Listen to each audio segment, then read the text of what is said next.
گرفتی موچە هێر ئێستا نییە ئێمە لە 2014 گرفتی موچەمان هەیە ڕاستێکی بەڵام تابێت خەڵک بێ ئومێد بووە و تابێت گرفتەکە خەڵک چاوەڕێیە یعنی خەڵکیان وا لێ کردووە لە چاوەڕوانیەکی کوشندە هێڵایەنێتۆ و تا ئەو ڕادەیە کە ئێستا خەڵک هیچ ئومێدێکی نەماوە موچە چارەسەر بێ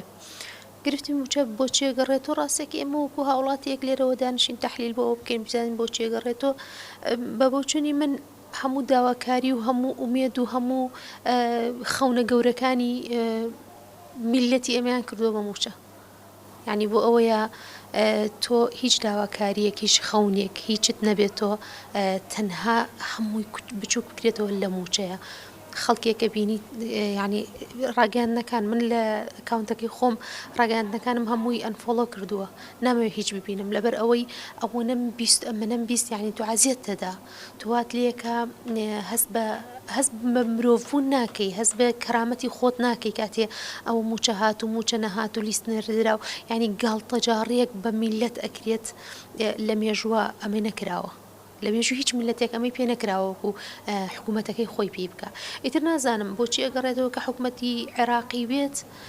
حکوومەتی ئێرە ڕێک ناکەوێت لەگەڵیا ئەگەر ئێمە حکوومەتمان هەبێ ڕاستێکی بێت تۆ پەرلەمانت هەیە حکوومەتت هەیە هەرێمێکی سەر بەخۆت هەیە ئەبێت توانای ئەوەت هەبێ ڕێک بکەوی توانای ئەوەت هەبێ هیچ نەبێ موچە دابینکەی تر بە هەر ڕێکارێک موچە دابینەکەی بێت تۆ بیکەی بەرپرسیارەتی تۆیە نەکەوەی تۆ هەموو ڕاگەاندنەکان پڕەکەی لەوە وەڵای بەغدانایەڵێت و کێنە یعنی بە بیانوویەکی مناڵ هەڵخەڵەتێ مناڵش پێی ناخەڵەتێ و بیانوانە ئیتر ئەوەی لە پشتی دواکەوتنی موچە هەستەکەم سیاسەتێکی بە کوشتنی خەڵکە کوشتنی ئومێدی خەڵکە کوشتنی داواکاری خەڵکە کوشتنی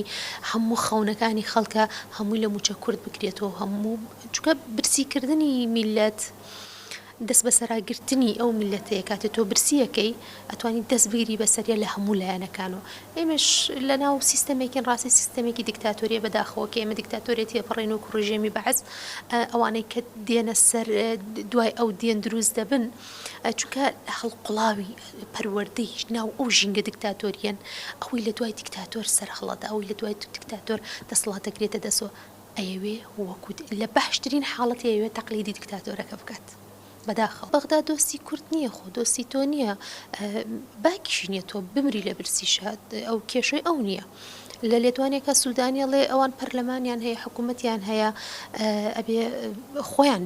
ئەوە بکەن مەسوولێتی من نییە مەگەر حکوومەت نین ئەوان مەگەر پەرلەمانیان نییە مەگەر سەرۆکی حکوومەتیان نییە ڕاستی خۆ بەغدا تۆ دۆستی تۆ نییە بەغدا گەمەی سیاسی خۆیەکە ئەو یاریەکە ئەو لەکوێ تۆ پێت بگیرێ لەکوێ بتوانێت زۆرترین دەسەڵاتی هەبێ بەسەر تۆ ئەوەکە بەغدا بۆی بڕەخسێ هەرێم قواری هەرێم هەڵەوە شێنێتەوە ڕاستی سیاسەتەکەی بەغداش بۆ ئەوەیە هەرێم دەسەڵاتی کەم ببێتەوە خەڵە سنوورەکان بەدەست بگرێ داهاتی ناوخۆ داهاتی نەوتی هەمووی بکەوتە ژێر دەسەڵاتی ئەوە کە بەداخەوە ئێمە هەرێم نە ئەوە ئەکات چونکە ڕاستێکی هەرێم هەڵەوەشێتەوە گەرەوە بکرێت ئێمە تەوتینی موچە بکرێت لە سەرباغا هەموو پێی خۆشە لەبەرەوەی ئەوەنە چەوسێنراونێتەوە لە هەرێمە لە بۆ موچە هەمووی پێی خۆشە تەوتین بکرێ و بڕاتە سەربەغا بەڵام ئەمەش تۆ کە زامنی ناکات تۆ تەوتینە بکرێ بەانی چی لێتێ موچەکەت یان موچە تەوتین بکرێ و بکرێتە سەربەغا کەواتە قواری هەرێم هیچی پێ ناکرێ ینی هەڵەوەشێتەوە هەر شتێک نامێنێ بە ناوی هەرێمەوە تۆ داهاتی ناوخۆیە تۆ داهاتی نەوتیەکانە تۆ چەند ساڵت بازرگانی پێوە ئەەکەی نەتوانی قوارەیەک دروستکەی نەتوانی سیاسەتێکت هەبێ ژێرخانێکی ئابووری و هات هەبێ کە پەنا نەبەی بۆ بەربەغا و ملکەچی بەغا نەبیت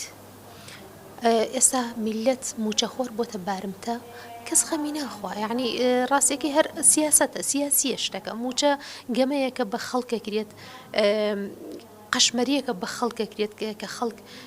هیلاک بووە ماندوو بووە ڕاستی بێ ئومێدیش بووە خەڵک ئیفلیج بووە بەداخەوە یعنی تۆ سێ مانگەوە لە مانگی سێمی بێ موچەین خەڵک نووزەیشی لێوە نایە قسەیش ناکات هەرەوەیە دوو خەڵک لە ڕاگەیاندنەکان و ئەم موچەی نیە ئەم پارەی نییە و عاتفی خەڵکێک ئەو ڕوژێنن ئەوش بەناوی ئۆپۆزیسیۆن و ئەم کەناڵ و ئەو کەناڵ و یعنی گەمەیەکە بە خەڵکەکرێت خەڵکەکەیش ڕاستەکەی بەداخەوە یعنی ئاستی وشیاری خەڵکیشمان هەتا بێ بەرەو دواوە ئەچێ لە ناو سیستەمێکی کە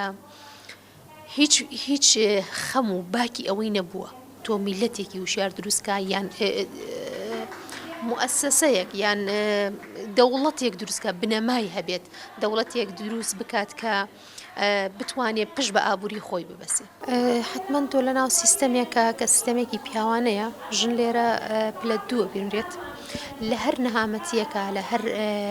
بەدبەختیەکە لە هەر چەسانەوەیەکە کە میلەت ڕوبەڕوویە بێتەوە ژنان دوو جار باجێدەن ژنان دوو جار ڕوبەڕوویە بنەوە دۆخی ژن ڕاستیەکەی ئێستا کە باسی ئەوە کرا ژن بوون ژنێتی وونە لە مەیدانەکە دۆخی ژن وای لێ هاتووە بازرگانیەکان هەمووی بە ژن نەکرێت